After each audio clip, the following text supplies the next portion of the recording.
ओम नमो भगवते वासुदेवाय। आज हम आपके लिए लाए हैं ज्येष्ठ मास कथा का अंतिम अध्याय।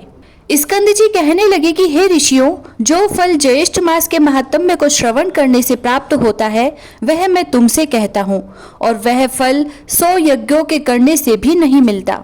समस्त दान देने से, समस्त तीर्थों में स्नान करने से और जप तथा यज्ञ से जो फल मिलता है वही फल ज्येष्ठ मास के महात्म्य को सुनने से मिलता है। समस्त महात्म्य श्रवण करने से मनुष्य पुनर्जन्म का भागी नहीं होता। संपूर्ण अथवा आधा, आधे का भी आधा अथवा चतुर्थांश का आधा। एक अध्याय, आधा अध्याय, एक श्लोक। आधा श्लोक भी जो भक्ति और श्रद्धा से श्रवण करता है उसको अनंत पुण्य प्राप्त होता है। हे द्विज लोगों, स्वल्प पुण्यवान पुरुषों के पुण्य कार्य में अनेकों विघ्न पड़ते हैं। अतः विघ्न शांति के लिए मनुष्य को पुण्य करना चाहिए।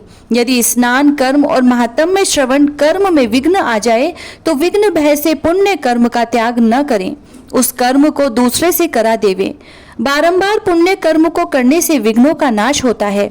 कलयुग में करने के योग्य बहुत से कर्म हैं, परंतु कलयुग में पुराण श्रवण सबसे श्रेष्ठ कहा गया है। गो हत्यारा, ब्रह्मा हत्यारा, पितृघाती, मातृघाती, मद्य पीने वाला, कुष्टी, चोर, विश्वासघाती, ये सब पापी कलयुग में पुराण श्रवण से मुक्त हो जाते हैं।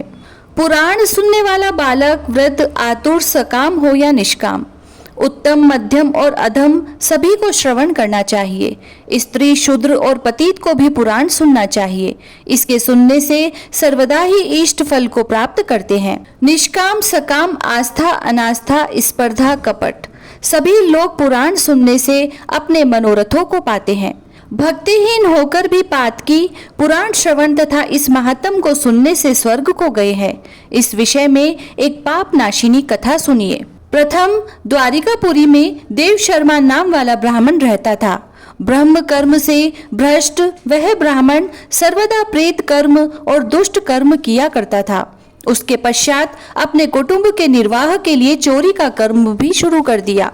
इसी प्रकार वह उस रमणीक नगर में बहुत दिनों तक वास करता रहा और बहुत वर्ष बीत गए। उसके पश्चात देव योग से ज्येष्ठ का महीना आ गया। ज्येष्ठ मास में सभी नागरिक ज्येष्ठ स्नान करने को उद्यत हुए और दान आदि तथा पूजा का सामान लेकर प्रतिदिन गोमती में स्नान करने के निमित्त जाने के लिए तत्पर हुए।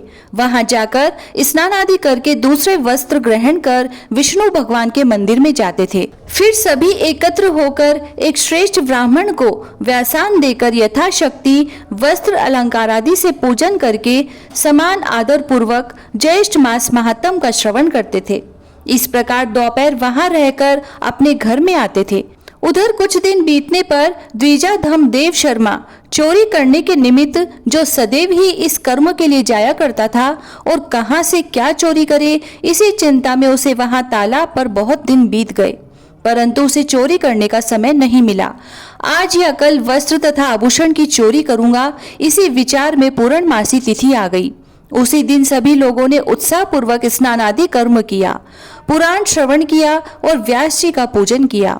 वस्त्र, आभूषण, द्रव्य, फल, फूल, तांबूल आदि उनको अर्पण किए और वहां उस धन इच्छा से जो कि ब्राह्मण को निवेदन किया गया था, देव शर्मा ने उस ब्राह्मण का वध करने का निश्चय कर लिया। देव से प्राप्य इस व्यास की समस्त वस्तुएं चोरी कर मैं प्राप्त कर लूंगा, ऐसा निश्चय करके स्वयं वहां आ गया। व्यास पूजन दिखावे के तौर पर करके पृथ्वी पर गिरकर दंडवत कर नमस्कार किया और बोला कि हे विप्र, मैं अति दीन हूँ, आपको अर्पण अपना शरीर ही करता हूँ, क्योंकि मेरे पास और कुछ भेंट करने के लिए नहीं है। अब से मैं आपका दास हूँ, आप यथा सुख मेरी सेवा ग्रहण करें। उसने सबसे अधिक बनावटी भक्ति दिखलाई। इसके पश्चात सूर्यास्त होने पर सभी लोग चले गए और वहां पर केवल 2 ही व्यक्ति रह गए, एक व्यास ब्राह्मण और दूसरा वह धूर्त देव शर्मा। हे राजन, इसके पश्चात उस पौराणिक ने सभी सामान एकत्रित करके एक बड़ा गट्ठर बांध लिया और देव शर्मा के मस्तक पर रख दिया। उस बोझ से सिर नीचा करके बारंबार प्रसन्न होता हुआ व्यास जी के साथ जा रहा था। तालाब के पास पहुंचकर जन समुदाय में घुसकर भाग गया, परंतु कुछ दूर जाकर पैर फिसल जाने के कारण जल सहित कुएं में जा गिरा। तब वहां पर बड़ा कोलाहल हुआ और आसपास के बहुत से लोग एकत्रित हो गए। तब व्यास ने कहा, इसी धूर्त ने मेरा सब कुछ हरण कर लिया है। मैं मंद बुद्धि हूँ, जो इस धूर्त का मैंने कैसे विश्वास कर लिया? क्योंकि अज्ञात मनुष्य में जो विश्वास करते हैं वह निंदित मनुष्य उनके वश में होकर स्वयं भी नष्ट हो जाते हैं, जैसे विडाल के वश में मूषिक नष्ट हो जाता है। इस प्रकार व्यास के वचनों को सुनकर पुरवासियों ने राजा से जाकर कहा, नगर के द्वार पर स्थित सभी लोग इधर उधर बाहर भीतर रहने वाले सभी स्थानों में चोर की खोज की गई। सूर्योदय होने पर फिर चोर की खोज शुरू हुई। तब कुछ लोगों ने उसको अंधे कूप में पड़ा देखकर जाकर राजा से कहा। राजा की आज्ञा से उसे कूप से बाहर निकाला गया। उसके प्राण कुछ ही शेष रह गए थे। उसने सब वस्तु ब्राह्मण को वापस दे दी। इसके पश्चात उसके प्राण निकल गए। उसी समय वह दिव्य देहधारी होकर श्रेष्ठ विमान पर बैठकर पुरवासियों को प्रणाम करता हुआ बोला कि आपकी कृपा से ही यह सब कुछ मुझको प्राप्त हुआ है। तब सभी ने विस्मित होकर ज्येष्ठ मास महात्म की प्रशंसा की तथा उन पुरवासियों के मुख से ज्येष्ठ मास महात्म सुनकर श्रद्धाहीन होने पर भी वह वैकुंठ लोक को गया। स्कंद जी बोले कि हे ब्राह्मणों, यह मैंने तुमसे विस्तार पूर्वक पुराण तथा अभक्त पातकी का महात्म कहा, परंतु जो भक्ति भाव से ज्येष्ठ मास का महात्म श्रवण करते हैं उनके श्रेष्ठ भाग्य का तो कहना ही क्या है। जो लोग मोहवश अपनी शक्ति के अनुसार व्यास यानी कथावाचक का पूजन नहीं करते वे दरिद्र तथा रोग से युक्त होते हैं, इसमें संशय नहीं है। जो मनुष्य पुराण का श्रवण नहीं करते हैं तथा त्रिविक्रम भगवान का पूजन नहीं करते हैं या दर्शन नहीं करते हैं, गूंगा बहरा तथा पंगु होते हैं, इसमें संशय नहीं है। इस प्रकार स्कंद जी के मुख से महात्म सुनकर वह सब ब्राह्मण नंदन वन के पुष्पों की स्कंद जी पर वर्षा करने लगे। कुछ लोग प्रेम से नाचने और कुछ लोग उपचारों से पूजन करने लगे। यह श्रेष्ठ मास का श्रेष्ठ महात्म सुनकर वे सब प्रसन्न हो गए और बारंबार महात्मा को पूजने लगे।